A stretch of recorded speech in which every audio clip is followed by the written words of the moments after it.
మొదటి అవకాశం చర్చిలో. ఇంతకుముందు మా సెంటర్లో చెప్పే కానీ ఇక్కడ చెప్పాలంటే నాకు భయం అవుతుంది. ఎందుకో తెలియదు, ఈ నెల మొత్తం భయపడుతూనే ఉన్నాను నేను. నా పేరు సంగదేవి కదా ఎప్పుడు చూసుకున్నానో అప్పటి నుండి స్టార్ట్ అయింది నాకు భయం. ఇప్పటి వరకు కూడా నేను నిద్రపోలేదు సరిగ్గా. మా ఇంట్లో ప్రతి ఒక్కరికి చెప్తున్నాను నేను చెప్పగలనా? వాళ్ళంతా బైబిల్ స్త్రీలు, వాళ్ళకి బైబిల్ జ్ఞానం చాలా ఉంటుంది. వాళ్ళ ముందు నేను ఒక పనికిరాని దాన్ని అసలు నేను చెప్పగలనా వాళ్ళకి? వాళ్ళు అర్థం చేసుకోగలరా నా జ్ఞానాన్ని అని అంటే ఇలా ఆయన నువ్వు చెప్పగలవు అంటారు. దోస్తులు ఇక బయట తీసుకొచ్చి మరి తెలీదు ఏం చెప్తాను. దేవుడు నాకు చెప్పేసరికి నేను ఖచ్చితంగా నమ్ముతాను. ఆయన మీద భారంతో చెప్పాలని ఆశిస్తున్నాను. అయితే మన వాక్యంలో వెళ్ళండి 11వ వచనం చూస్తే ఏమన్నది, నా ప్రాణమా నీ మీద కృంగి ఉన్నావు అని కీర్తనకారుడు అంటుంది. కృంగి ఉండడం అంటే మనము ఒక బాధ చేత కృంగి ఉన్నాము కదా. ఎవరికైనా ఒక బాధ కానీ ఏదైనా ఒకటి వచ్చినప్పుడు కృంగి ఉంటాడు. అయితే మీకు వాక్యంలోకి వెళ్ళే ముందు చిన్న ఉదాహరణ చెప్తాను నేను. ఒక దగ్గర దయ్యాలకి మీటింగ్ అవుతుంది. ప్రపంచంలో ఉన్న దయ్యాలందరూ మీటింగ్లోకి రావాలని రాజుదయం ఆర్డర్ చేసి మెసేజ్ పెట్టేసరికి ఏమని పెట్టిండు, క్రైస్తవుల మీద దాడి చేయడానికి మీ దగ్గర ఏ ఆయుధాలు ఉన్నాయో కొత్త ఆయుధాలు సృష్టించుకొని మీటింగ్కి తీసుకురావాలి అని ఆర్డర్ చేసి, అయితే ఆ మీటింగ్ టైం వచ్చేసి దయాలన్నీ వస్తున్నాయి. రాజదయం కూర్చొని ఎవరెవరు ఈ ఆయుధాలు వచ్చి చూపించండి అంటే 2 ముసలి దయాలు ముందుకొచ్చి రాజా నా దగ్గర ఒక ఆయుధం ఉంది చూపిస్తాను. ఏంటది చూపించు అంటే, దీని ద్వారా వీళ్ళు ప్రార్థన చేసేటప్పుడు నేను నిద్ర ద్వారా వీళ్ళని ఆటంకపడుస్తా అన్నాడు. అంటే ఆ రాజదయం అబ్బా ఇది గోల్డ్ ఐడియా అమ్మా, పక్కకెళ్ళి ఇంకో ముసలి దయం వచ్చి రాజా నా దగ్గర ఒకటి ఉంది, ఏంటంటే సెల్ ఫోను, దీని ద్వారా వాళ్ళని నేను సామాన్లోకి తీసుకెళ్తాను అన్నాడు. అంటే ఆ రాజా అమ్మ ఇంకా నువ్వు ఎక్కడున్నావు? సెల్లుల్లో వాళ్ళు గ్రూప్ క్రియేట్ చేసుకుంటారు, పాటలు పాడుకుంటారు, మీటింగ్ టైంలు పెట్టుకుంటారు, మీకు ఇంకా ఎక్కడ ఏ లోకంలో ఉన్నావు నువ్వు అని ఇది ఓల్డ్ ఐడియా, నువ్వు పక్కకెళ్ళు అన్నాడు. అయితే ఆ వేల గుంపులో ఒక కుర్ర తెలియదన్నమాట ఫ్రెండ్, అది దాని కొత్త గ్యాడ్జెట్స్ ఇలా ఎగరేసుకుంటూ వస్తున్నాయి. అయితే ఈ రాజదయం చూసి అబ్బా అదేంటి తల మెరిసిపోతుంది, అసలు ఏంటది నువ్వు ఇలా వచ్చేసి అన్నారు. అయితే ఆ కుర్రదయం దగ్గరికి వచ్చేసి, రాజా ఈ ఆయుధం ఈ గ్యాడ్జెట్తో కొడితే పడని వాడే ఉన్నాడు, అలాంటిది కనిపెట్టా నేను అని అన్నాడు. అవునా ఏంటి దానికి అంటే నిరాశ, డిప్రెషన్. ఇది ఎంత గొప్ప పనులు చేసినా వాడి మనసులో ఒక నిరాశ, ఒక డిప్రెషన్ చేస్తే వాడు ఆలోచిస్తూ కుంగిపోతాడు, దేవుడిలో ఎదగలేడు, మనిషిగా మారలేడు. అంటే అబ్బా ఇదేదో బాగుంది, ఈ ఆయుధమే అందరూ క్రైస్తవుల మీద దాడి చేయండి అని పంపించారంట. ఇప్పుడు మనం ఉన్న సమాజంలో మన అందరి మీద ప్రయోగించేది సాధారణ గారు నిరాశ, డిప్రెషన్ అని. చిన్న సమస్యకి డిప్రెషన్లోకి వెళ్ళిపోతాం మనం. పెద్ద సమస్యల కాదు కూడా కాదు, చిన్న సమస్యలకు ఆలోచించడం ఇలాగే ఉంటాం. అసలు డిప్రెషన్లో వెళ్ళిన వ్యక్తి వాళ్ళ సింటమ్స్ ఎలా ఉంటాయంటే, కొందరికి ఎక్కువ నిద్ర వస్తుంది, కొందరికి తక్కువ నిద్ర వస్తుంది, కొందరికి ఎక్కువ తింటారు, కొందరికి తక్కువ తింటారు, కొందరికి ఆకలే వేయదు, చిరాకు పడతారు, ఒంటరిగా ఉండడానికి ఇష్టపడతారు, ఎవరితో మాట్లాడడానికి ఇష్టపడరు. చివరిగా వాళ్ళు ఏం చేస్తారు, నాకు ఎవరూ లేరు, చచ్చిపోతే బాగుండు అనే డిప్రెషన్లోకి వాళ్ళు వెళ్ళిపోతారు. అలాంటి ఆయుధం సాధారణ పనుల మీద ప్రయోగిస్తున్నారు. అయితే ఇలా డిప్రెషన్లోకి వెళ్ళిన ఒక వ్యక్తి బైబిల్లో దేవుడు మనకు చూపిస్తుంది. ఆ వ్యక్తిని మనం చూద్దాం.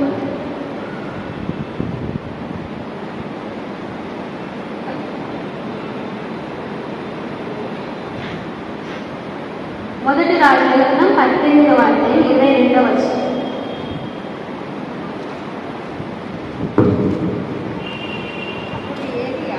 అప్పుడు ఏలియా యెహోవాకు ప్రవక్తలైన వారిలో నేను ఒకడినే శేషించి ఉన్నాను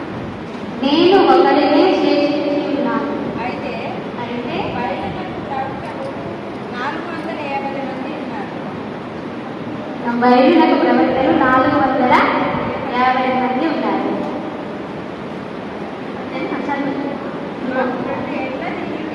మాకు 2 ఇంట్లో చాలు. అయితే ఇక్కడ ఈ స్టోరీ అందరికీ తెలుసు కదా, ఏలియా గారు చేసిన అద్భుత కార్యం. ఇక్కడ 450 బయలు ప్రవక్తల ముందు ఏలియా ఒక్కడే ఛాలెంజ్ చేసిండు కదా. ఆయన ఒక్కడే ఉండి ఛాలెంజ్ చేసిండు, నా దేవుడు గొప్ప, నీ దేవుడు గొప్ప అని వాళ్ళ ముందు ఒక్కడే ఉండి ఛాలెంజ్ చేసి తడిసిన ఎడ్లను కథలను కాల్చి బూడిద చేయగల శక్తివంతమైన ప్రార్థన చేశాడు ఏలియా గారు. ఇక్కడ చాలా గొప్ప ఎన్నో మహిమలు ఎన్నో అద్భుతాలు చేసిన ఏలియా గారు ఒక్క ఆడామే ఏమన్నది, సాయంత్రంలోపు నేను చంపేస్తాను అని అన్నది. ఆ గొప్ప మాటతో ఆయన డిప్రెషన్లోకి వెళ్ళిపోయింది, నిరాశ చెందింది. ఎన్నో అద్భుతాలు చేసి మనం అనుకుంటాం డబ్బులున్న వాళ్ళకి సమస్యలు ఉండవు, డబ్బులు లేని వాళ్ళకి ఉంటాయి. మీకేంటమ్మా ఏ రోగం వచ్చినా డబ్బులతో సాధ్యం లేదు, మీకేం తక్కువైంది, మంచి మంచి చీరలు కట్టరు, నగరాలు, మీకు జాబులు ఉన్నాయి అన్నారు కదా. మనకు 100 రూపాయలు ఉంటే 100 రూపాయల సమస్య ఉంటుంది, వేరే వాళ్ళకి 1,00,000 రూపాయలు ఉంటే 1,00,000 రూపాయల సమస్య ఉంటుంది. కానీ అది ఎవరికి తెలియదు కదా. అలాగే ఇప్పుడు బైబిల్లో ఎన్నో అద్భుత కార్యాలు చేసిండు. 450 మంది బయలు ప్రవక్తని ఓడించిన ఏలియా ఒక్క స్త్రీ మాటకి డిప్రెషన్లోకి వెళ్ళిపోయిందండి.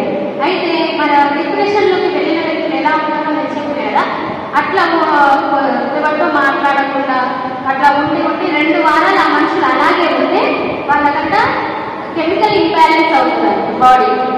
బాడీలో కెమికల్ ఇంబ్యాలెన్స్ వల్ల బీపీలు, షుగర్లు, జబ్బులు ఇవన్నీ వస్తాయి. మనం హాస్పిటల్కి వెళ్తే ఏం ఆలోచిస్తున్నాం, అమ్మ బీపీ పెరిగింది, ఏం తింటున్నాం, అమ్మ షుగర్ వచ్చింది, ఇట్లాంటివి. కానీ మనకు తెలియదు, మన ఆలోచన వల్ల మన ఇమ్యూనిటీ పవర్ తగ్గిపోయి మనకు జబ్బులు వస్తున్నాయి. అదే విధంగా ఏలియా గారు కూడా ఒక స్త్రీ మాటకి ఆలోచన పడి డిప్రెషన్లోకి వెళ్ళింది. అయితే దేవుడు ఏమంటాడు బయటికి, అయ్యా ఏలియా, ఇది నీ బాడీలో కెమికల్ ఇంబ్యాలెన్స్, నేనేం చేయలేను, సారీ అని వదిలిపెట్టలేదు. ఆయన అనుకున్నాడు, స్వస్థపరిచాడు. 3 విధాలుగా ఏలియా గారు ఎలా డిప్రెషన్లోకి వెళ్ళారో చూద్దాం మనం. మొదటగా మొదటి రాజుల గ్రంథం 19వ అధ్యాయం 5వ వచనం. అతడు బదరీ వృక్షము కింద పరుండి నిద్రించుచుండగా ఒక దేవదూత వచ్చి అతన్ని ముట్టి, చాలా నువ్వు లేచి భోజనం చేయము అని చెప్పిందట. ఎలా ఉన్నారు ఇక్కడ ఏలియా గారు? అతడు బదరీ వృక్షము కింద పరుండి నిద్రించుచుండగా, అంటే ఆయన డిప్రెషన్లోకి వెళ్ళిన మనుషులు ఎలా ఉంటారు, మనం ఎక్కువ డీప్ స్లీప్లో ఉంటారని కూడా ఇందాక చెప్తారు, ఎక్కువ నిద్రలో ఉంటారు అని కూడా చెప్తారు. ఈయన ఇక్కడ ఎలా ఉన్నారంట, అధిక నిద్రగా బాగా నిద్రతోటి ఆయన ఉన్నాడు, బదరీ వృక్షం కింద పడుకున్నాడు. రెండవదిగా చూద్దాము 10వ వచనం.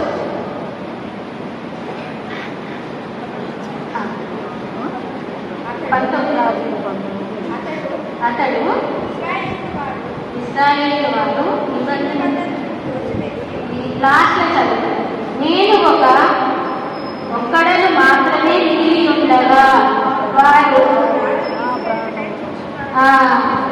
చివరిగా చేస్తున్నారు. ఇంకా రెండో సింటమ్ ఏమి కనపడుతుంది, నేను ఒక్కడను మాత్రమే మిగిలి ఉండగా. ఆయనలో రెండవది అని ఆయన ఆలోచిస్తున్నాను, ఎవరూ లేదు, తల్లి లేదు, తండ్రి లేదు, సాయం చేసే వాళ్ళు ఎవరూ లేదు, నేను ఒక్కడను మాత్రమే మిగిలి ఉంటానని రెండోదిగా ఆయన డిప్రెషన్లో ఆలోచిస్తున్నాడు. మొదటిగా ఏం ఆలోచించింది, ఆయన నిద్రలో ఉంటాడు, డీప్ స్లీప్లో ఉంటాడు. రెండవదిగా నేను ఒక్కడినే అని అంటుంది. మనం కూడా సమస్యలు వచ్చినప్పుడు ఇట్లానే ఆలోచిస్తాం కదా, ఎవరు ఉన్నారు, ఎవరు లేరు, ఎంతమంది ఉన్నాయి, ఎంత ఓదార్చిన ఎవరు లేరు, నాకు నేను ఒక్కదాన్నే అనే ఆలోచనలు ఒంటరిగా ఉండడానికి ప్రయత్నిస్తాను. అలాగే నేను ఒక్కడినే ఉన్నాను అని అంటున్నాను కదా. 3వదిగా చూద్దాము,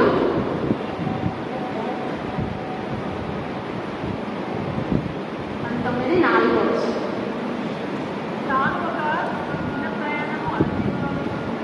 తాను ఒక దినము ప్రయాణం అరణ్యంలో ఉండిపోయి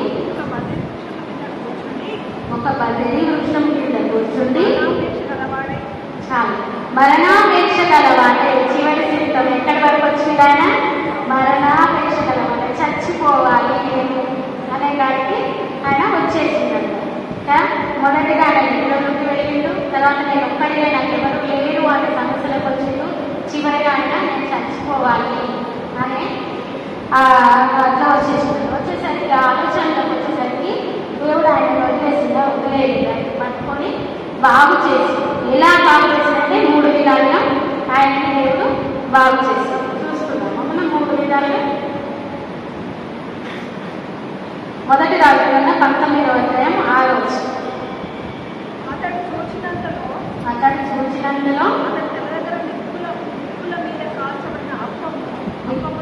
అప్పమును నీలమును కనబడదు. అతడు భోజనం చేసి తిరిగి పరువించాలి. దేవుడు ఇక్కడ మొదటిగా ఆయన బాగు చేయడానికి, స్వస్థపరచడానికి ఏం చేసిండు? ఆయనకి ప్రేమతోటి భోజనం పెట్టిండు కదా. ఏం చేసింది దేవుడు? నిప్పుల మీద కాల్చబడిన అప్పమును నీళ్ళకు తిని ఆయనకి ఇచ్చింది కదా. మన ఇంట్లో కూడా ఎవరైనా బాధతో ఉంటాయి, పట్టించుకోకుండా కొద్దిగా పిల్లలు చదివేటప్పుడు వదిలేస్తాం. పరీక్షలు ఫెయిల్ కాగానే అప్పుడు చదివినలే అమ్మ చదువు, ఇప్పుడు ముందే ఉండాలి ఇట్లా తిడుతూ ఉంటాం కదా. అప్పుడు వాళ్ళు తినకుండా మాటలు చేసుకుంటే చాలా మంది, నాకు తెలిసినంత వరకు చాలా మంది బ్రతిలాడడం, తినిపించడం ఇలాంటి చేస్తారు. దేవుడు కూడా ఏం చేసిన ప్రేమతో ఏయాకి భోజనం పెట్టిండు అనమాట. ముందుగా నేనే పని చూసుకో అని పరిగెత్తించలేదు. ఆయన ప్రేమతో భోజనం పెట్టి ఆయనకి నచ్చజెప్పాడు అనమాట. రెండవది తెలుస్తున్నాం 19వ అధ్యాయం 8వ వచనం. అతడు లేచి భోజనం చేసి ఆ భోజనపు బలం చేత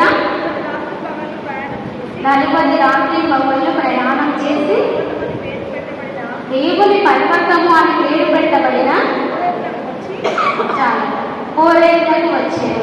ఏం చేసిందంటే ఆయన దేవుడు రెండవదిగా ఏం చేసింది? మొదటగా ఆయనకు ప్రేమతో భోజనం పెట్టింది. రెండవదిగా ఆయన మందిరానికి నడిపించిండు అన్నమాట. ఓరేము అనే పర్వత ప్రార్థన పడదు, ఇక్కడ మన మందిరంలో కూడా చెప్పుకోవచ్చు. ఆయన ఎక్కడికి నడిపించిండు? 40 రాత్రి పగళ్ళు నడిపించిండు. దేవుడు పెట్టిన భోజనము. అదే మన ఇంట్లో అయితే ఒక పూట కూర కుదిరితే బాగుంటుంది, ఒక్కసారి తెచ్చుకుంటే రెండోసారి చేయడానికి ట్రై చేస్తుంది. అది కుదిరినా చేస్తూనే ఉంటాం కదా. దేవుడు పెట్టిన భోజనము ఎంత బలమైనది, ఎంత శక్తివంతమైనది. 40 రాత్రి పగళ్ళు ఆయన నడుచుకుంటూ దేవుడి మందిరానికి వెళ్ళిండు ప్రార్థన చేసుకోవడానికి, నెమ్మది కోసం కదా. మరి మనకు బాధలు ఇలాంటి కష్టాలు వచ్చినప్పుడు మన ఇంట్లోనే కూర్చుంటే మనకి దేవుడి మందిరానికి వచ్చి మనం ఏడుస్తూ ప్రార్థించినప్పుడు మనసు నెమ్మది వస్తుంది, ఎంతో ప్రశాంతత దొరుకుతుంది. మన ఇంట్లో ఎవరైనా ఇట్లాంటి డిప్రెషన్లోకి వెళ్ళిన వాళ్ళు వాళ్ళకి బలవంతంగా మందిరానికి మనం నడిపించాలి, మనకి మనశ్శాంతి దొరికేలా చూడాలి. అలాగే దేవుడు మొదటిగా ఏం చేసిండు? ప్రేమతో భోజనం పెట్టిండు. రెండవదిగా ఆయనని మందిరానికి నడిపించింది కదా. అయితే మూడవది చూస్తున్నాము 19వ అధ్యాయం 10వ వచనం 14వ వచనాలు ఏముందంటే 2 సార్లు ఆయన ఏలియా గారు నేను ఒక్కడనే అని 2 వచనాల్లో ఉందన్నమాట ఆయనకి. అయితే ఆ ఆలోచనని నేను ఒక్కడనే అన్న ఆలోచన మార్చాలనుకుంటుంది దేవుడు కదా. నిజానికి దేవుడు ఉన్నంత కాలం మనం ఒంటరి వాళ్ళం కాదు. ప్రతి నిమిషం సుఖంలో, దుఃఖంలో, కష్టంలో ప్రతి నిమిషం దేవుడు మనకి తోడుగా ఉంటాడు. మనమే గమనించుకోలేము అంతే. కానీ ఎప్పుడో కష్టాలు వస్తేనే దేవుడు గుర్తొచ్చేటట్టు ఉంటాడు. కానీ సంతోషంలో కూడా దేవుడు ఉంటాడు, కష్టాల్లో కూడా దేవుడు ఉంటాడు. ఎప్పుడు మనతో తోడుగా ఉంటాడు అనమాట. కానీ ఏదైనా ఇక్కడ ఏమంటున్నారు? నేను ఒక్కడినే అని ఆయన అంటున్నారు. కీర్తనలో కూడా 23వ కీర్తనలో కూడా ఏమనుందంటే గాఢాంతరపు లోయలో నేను సంచరించినను ఏ అపాయమో నేను భయపడను, ఎందుకు? నీవు నాకు తోడే ఉంటువు కదా. దేవుడు మనకి తోడుగా ఉన్నాడు అని చెప్తుంది కదా. మనం కూడా గుర్తుపెట్టాలి. ఎక్కడ సమస్యలో ఉన్నా, చీకట్లో ఉన్నా, భయంలో ఉన్నా, కష్టాల్లో ఉన్నా, సంతోషంలో ఉన్నా, ప్రతి విషయంలో దేవుడు మనకి తోడుగా ఉన్నాడు అన్న విషయం మనకు. కానీ ఇక్కడ ఏరియాలు మర్చిపోయి ఏమంటున్నాడా? నేను ఒక్కడినే ఉన్నాను అని. ఈ ఆలోచన దేవుడు మార్చాలి. 19వ అధ్యాయం 18వ వచనం. అయినను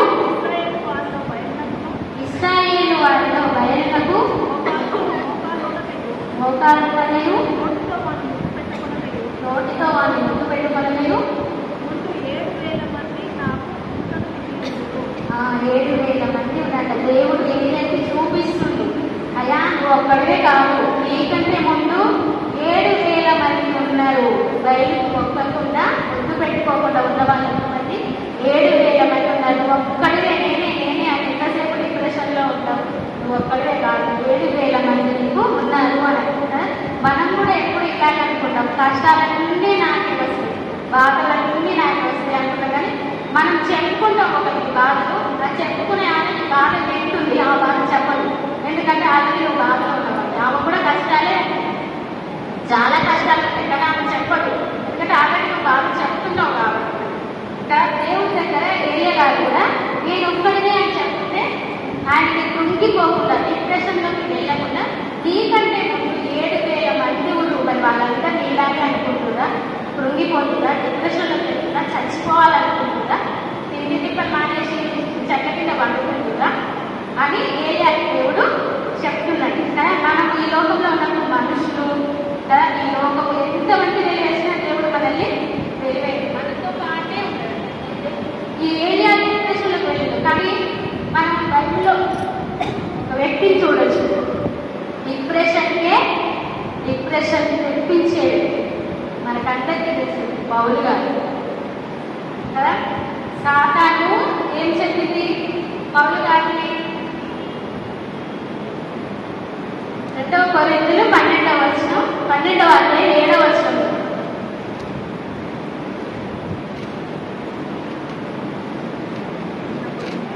12వ అధ్యాయం 7వ వచనం.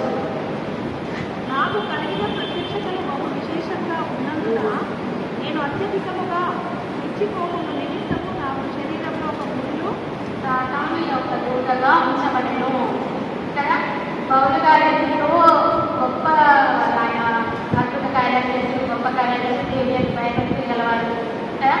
అయినా సాతాను తట్టుకోలేక ఏం చేసిందట, సాతాను దూతగా ఒక ముళ్ళుని ఆయన శరీరంలో ఉంచినట్ట. ఎప్పుడు ఈయన దేవుని కార్యాలు చేయబోతుంటే ఆ మనసు ఏమని చెప్తుంది, నువ్వు చేయకూడదు అని అది వెంట నుండి పౌలు గారి నిరుత్సాహపరుస్తుంది అనమాట.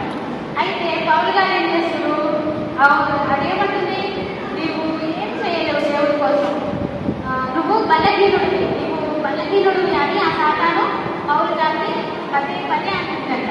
నీవు బలహీనుడివి అని అనుకుంటే పౌలు గారు కూడా దాంతో పాటు ఏకీభవిస్తుండు. అవును, నేను బలహీనుడనే అని దాంతో పాటు చెప్తూ ఏమన్నాడంట తెలుసా, నేను ఎప్పుడు బలహీనుడనో అప్పుడే బలవంతుడను అనేసరికి ఆ సాతానికి డిప్రెషన్ వచ్చేసింది. అది నిరాశపడి ఈయనకి ఇట్లా చేద్దాం, ఈయన నన్ను చేసింది ఏంటి, ఈయన మంచోడు కదా, పాడిపోయింది కదా.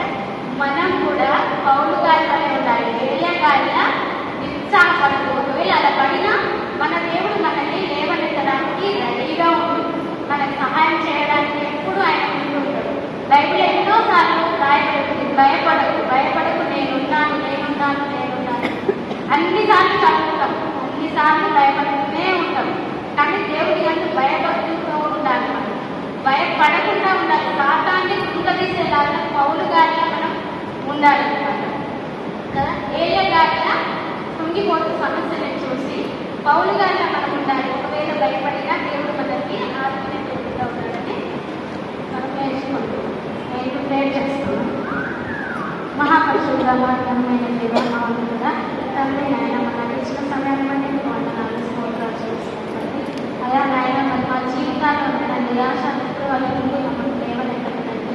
అయా ఏరియా గారిని మేము కృంగి ఉన్నాము తండ్రి. మరి అది ఏ సమస్య తెలియదు తండ్రి, ఆర్థిక సమస్యలైనా, పిల్లల సమస్యలైనా, భర్త సమస్యలంటే, ఆర్థిక సమస్యలంటే, ఏ సమస్య అయి ఉన్నా తండ్రి నాయన, మరి మేము నిరుత్సాహపడక మీరంతా భయభక్తులు కలిగినాక మీరు మమ్మల్ని లేవనెత్తే దేవుడు ఉన్నారని దయచేసేవా అయా. ఒకవేళ కృంగినా తండ్రి నాయన, పౌలు గారి వల్లనైనా మేము బలవంతులము అని చెప్పుటప్పుడు మిమ్మల్ని మాకు దయచేయాలి. ఈ కొద్ది మాట వేసే పడుతున్నాము. ఆమేన్.